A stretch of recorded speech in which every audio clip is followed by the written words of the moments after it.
Comment les champions en rendement du soya font-ils pour faire mieux que la moyenne chaque année? Je vous présente dans cette vidéo 3 de leurs secrets qui ont été testés par le spécialiste du soya ontarien Horst Bonner.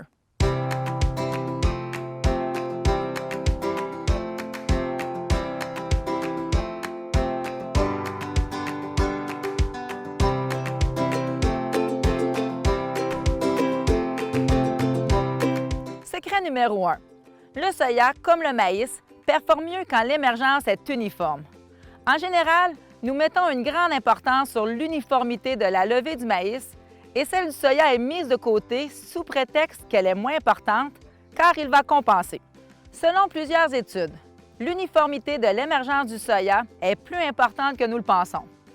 En effet, des études nous révèlent qu'il y a une perte de rendement pour une émergence avec 3 jours de retard et que la perte augmente rapidement à partir de la 4e journée. Les plants de soya qui émergent en premier produisent une plus grande surface foliaire et maintiennent cet avantage tout au long de la saison.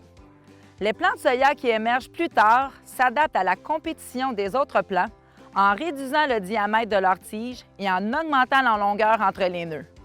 Au final, ces plants auront moins de nœuds et moins de gousses. Les pertes de rendement sont de 10 à 15 % pour ces plants. Secret numéro 2. Les champions cherchent à maximiser le nombre de nœuds à l'acre. En général, le taux de semis fait peu de différence à la fin de la saison.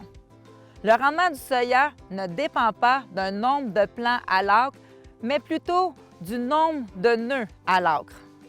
Les nœuds sont l'endroit actuel où les gousses se développent. Un plus grand nombre de nœuds correspond à un plus grand potentiel de rendement.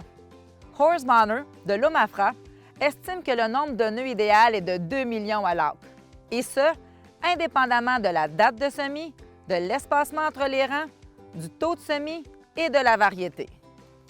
Les producteurs qui obtiennent de très hauts rendements ont constamment 20 nœuds par plant et leur succès provient du nombre de gousses sur chacun de ces nœuds.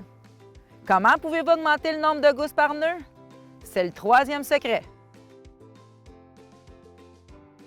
Le soya aime les sols fertiles. Des essais faits par l'Omafra démontrent que la fertilité du sol, bâtie sur plusieurs années, donne de plus hauts rendements de soya que les champs moins fertiles avec un apport d'engrais minéraux l'année même. Il est important de garder ces champs fertiles et de bien comprendre qu'une production de soya de 3,3 tonnes à l'hectare prélève 45 kg à l'hectare de phosphore et 80 kg à l'hectare de potasse. Par la suite, il y a la grosseur des fèves. Le calibre de la fève est responsable à lui seul pour près de 20 % du rendement dans le soya et cela dépend entièrement de la quantité d'eau reçue lors de la période du remplissage des gousses. En résumé, pour réussir comme les champions du rendement du soya, vous devez assurer une émergence uniforme comme pour le maïs et maximiser le nombre de nœuds à l'acre. L'objectif est de 2 millions et porter une attention particulière à la fertilité du sol. Tout le reste est entre les mains de Dame Nature.